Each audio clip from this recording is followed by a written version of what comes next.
আসসালামু আলাইকুম। সকলে কেমন আছেন?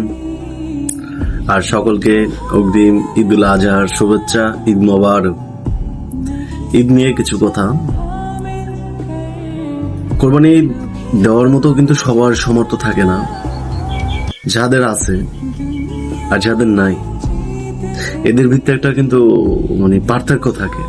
আমরা কিন্তু সমাজে ওইভাবে তাকাই, হ্যাঁ অমুকে কোরবানি দেয় এত বড় গরু দিয়ে, অমুকে কোরবানি দেয় না, আমরা এরকম একটা সমালোচনা করে থাকি। এটা একদমই করবেন না। তো আমরা ওই মানুষদের পাশে দাঁড়াবো যারা কোরবানি দিচ্ছে না। আমার বরাবরই কোরবানির ঈদ নিয়ে কোনো ফিলিংস কাজ করে না। আল্লাহ যদি আমাকে বড় একটা সামর্থ্য দিত বা অনেক টাকার মালিক বানাতো, তাহলে হয়তো আমি এইসব মানুষের পাশে দাঁড়াতাম।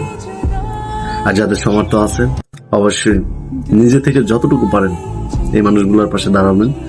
আমরা সকলেই হাসি মুখে ঈদটা উদযাপন করব ইনশাআল্লাহ।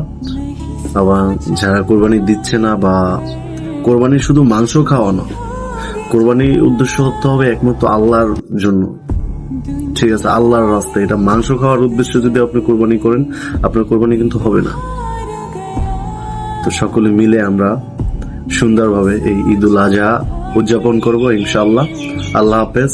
সকলকে আবারও জানাই কোরবানির ঈদের শুভেচ্ছা। ঈদ মোবারক।